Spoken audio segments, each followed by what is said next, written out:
belajar itu proses mengubah perilaku. Mengajar itu proses mengubah.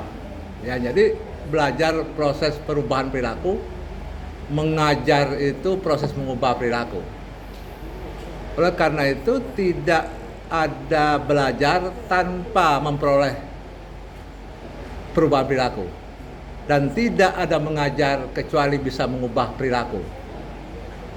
Yang jadi masalah adalah pembelajaran itu apa yang tersisa dari yang pernah dipelajari. Apakah Bapak punya alat deteksi bahwa mereka setelah pulang pelatihan itu ada yang tersisa sehingga bisa mengubah realitas di lapangan pada level implementasi yang signifikan? Seperti apa itu jawabannya? Oke, baik, terima kasih. Jadi tradisi pelatihan di Balai Pelatihan Kesehatan itu Fritalkes, ya, bahwa kita dianggarkan ada evaluasi pasca pelatihan dan ada instrumen baku yang sudah diberikan oleh DPSDM untuk mengukur apakah materi yang telah diberikan pada periodisasi minimal dalam 3 bulan apa yang telah kita berikan itu efektif, implementatif atau tidak, gitu Prof. Jadi memang ini sudah baku dan ini menjadi satu bagian tradisi dalam pelatihan. Bahkan ini menjadi satu di antara kewajiban Wideswara bahwa Wideswara adalah harus melakukan juga evaluasi pasca pelatihan, gitu Prof. Baik, ini ada SLC, Rapresia ya, dan Bapak menganggap ini sebagai sebuah produk yang bagus. Tapi bagaimana menyatakan itu bagus kalau nggak ada pembandingnya? Karena tadi Bapak ketika ditanya oleh Profesor Suarman apakah ada profesi sejenis di luar, Bapak sendiri agak ragu-ragu. Iya. Lalu bagaimana Bapak menjelaskan bahwa ini bagus tapi tanpa komparasi? Baik komparasi teknis maupun komparasi subjek yang menggunakan. Sebetulnya itu yang saya persoalkan juga ketika ujian tertutup. Maunya saya Bapak tuh ada eksplorasi sehingga penjelasan itu berwibawa. Bla bla bla bla di Indonesia itu begini loh pelatihan itu. Tapi yang saya tahu di luar negeri seperti ini. Dan kita lebih hebat atau kita punya kelemahan di situ adalah wibawanya. Tapi kalau tidak ada komparasi, ya nanti agak repot gitu. Bagaimana Bapak bisa menjelaskan ini sehingga orang benar-benar yakin dan laku jual karena ini promosi seperti yang dikatakan oleh Prof. Jo. Silakan. Iya, siap. Jadi saat ini kita memang fokus untuk komparasi, itu adalah komparasi internal dari yang disebutkan. Komparasi internal artinya adalah kita sebatas untuk mengukur seberapa produk baru ini efektif. Karena konteksnya adalah dalam rangka mengukur peningkatan kompetensi, khususnya kompetensi pengelolaan pembelajaran bagi siswa. Dan kemudian ada nggak dampak positif terhadap peningkatan prestasi peserta latih.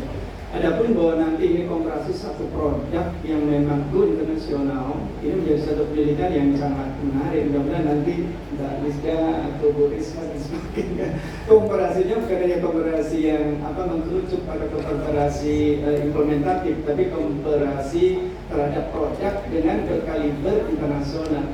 Iya, saya ingat yang disampaikan oleh Prof, tapi mungkin dalam waktu singkat yang kita punya, mohon maaf Prof, ternyata komparasi itu belum bisa kami temukan di berbagai Prof, dan kita berharap reservasi ini menjadi sebagai kesempurnaan ketika ada yang bisa membandingkan itu Prof. Baik, wah ini luar biasa.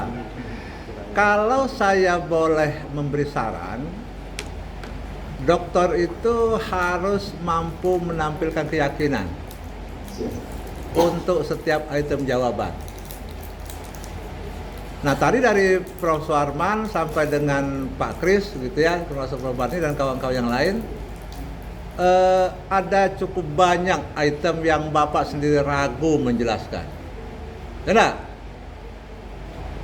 Tapi saya nggak salah karena Bapak Ustadz. Ustadz itu kan ceramah satu arah. Di masjid satu arah, ini satu arah, nggak ada yang protes. Tapi di ruang-ruang terbuka itu pertanyaannya luar biasa. Dan Bapak harus kata-kata barangkali, kata-kata mungkin itu sebisa mungkin dihindari. kecuali untuk hal-hal yang bersifat hipotetik. Nah, Bapak harus melakukan penguatan sehingga nanti benar-benar yakin, apalagi nanti jadi bos. Jadi bos itu di mimbar itu kalau serba ragu, staf itu lebih ragu lagi. Dan kadang-kadang bos itu sekali naik mimbar itu 10 kali mengeluh kan. Gitu. Nah, bos saja mengatakan sulit, kata apalagi kita. Kan begitu kan? Karena itu memang harus visioner. Sebab Bapak bukan tidak mungkin nanti menjadi pemimpin di situ. Kalau dilihat di Amerika misalnya di Supercamp itu ada apa yang disebut dengan suggestology.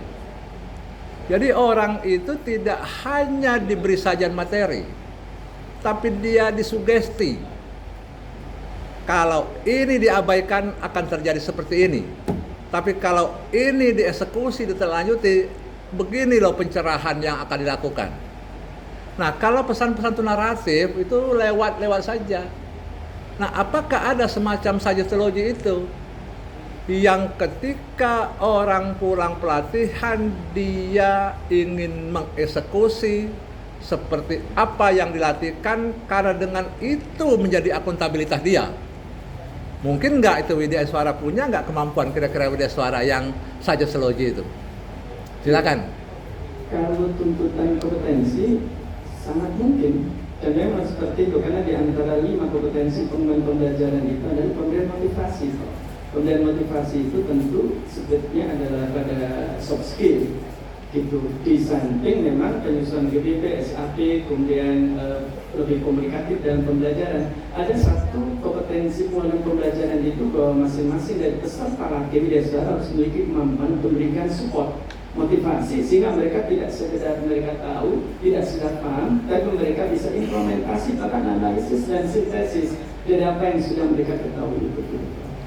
Iya, bilisan sih gampang. Ayat pertama Iqra, tapi buktinya mana? Daya baca rendah, publikasi rendah, ya enggak? Tuhan itu menciptakan manusia beragam-ragam supaya bersaudara, buktinya banyak konflik. Betul nggak? Bersyukurlah kamu, kalau nanti kamu bersyukur maka Tuhan akan menambah nikmat. Faktanya indeks kebahagiaan rendah. Nah, bagaimana cara yang bisa dilakukan agar apa yang kita narasikan di ruang-ruang pelatihan itu menjadi fakta real, sehingga benar-benar terjadi perubahan yang signifikan. Bapak punya nggak kunci-kuncinya itu? Silakan. Ya. Setiap ide suara terinternalisasi dalam dirinya bahwa apa yang diketahui itu adalah dengan confidence, ya, dengan keyakinan. Makanya bahwa ada ukuran untuk pengelolaan pembelajaran itu, mereka memiliki kompetensi penguasaan materi dengan bagus. Bagaimana mungkin akan bisa melakukan perbaikan perubahan kalau sementara bersangkutan sendiri nggak percaya diri terhadap apa yang disampaikan. Itu menjadi satu core utama. Maka ada istilah dalam media suara itu naik panggung tanpa persiapan, turun panggung dengan kehinaan. Artinya jangan coba-coba media suara itu memberanikan diri tanpa penguasaan konsep dengan bagus untuk mereka delivery konten. Itu dari konten. Yang kedua, bahwa ada kompetensi untuk pemberian motivasi dan pendidikan orang dewasa.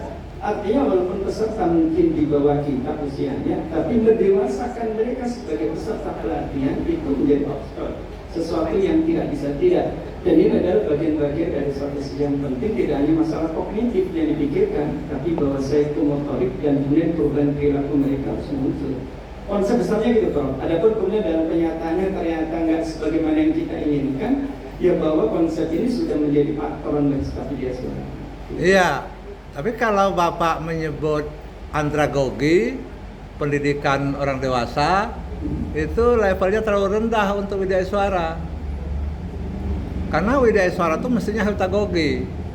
Jadi pendidikan orang dewasa itu andragogi, heutagogi itu kedewasaan, belajar. Orang yang dewasa belajar itu seperti halnya orang ketika haus, dia langsung ingat air. Seperti halnya pada saat dia lapar, dia langsung ingat makanan. Kalau sudah sampai seperti itu, gitu, maka Widya Iswara itu akan melakukan sesuatu.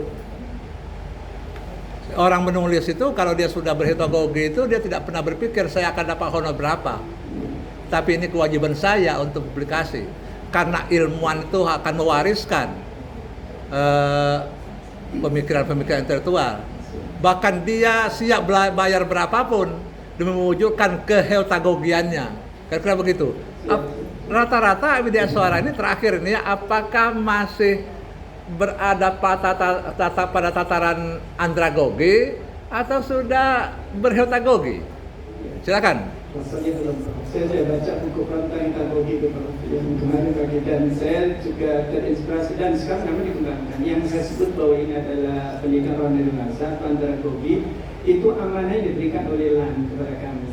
Tapi bahwa kekinian tuntutan bahwa kita sebatas di andragogi itu adalah tidak enough, ya, belumlah cukup untuk proses kekinian, itu menjadi sebuah keniscayaan. Tapi bahwa amanah dari LAN ini memang belum berubah. Bahwa wacana bahwa nanti pendidikan itu menjadi pedagogi, bahwa menjadi tidak pendidikan orang dewasa, lebih daripada itu memang juga sudah menjadi kajian-kajian di tingkat pertemuan-pertemuan kita di media suara. Baik, terima kasih.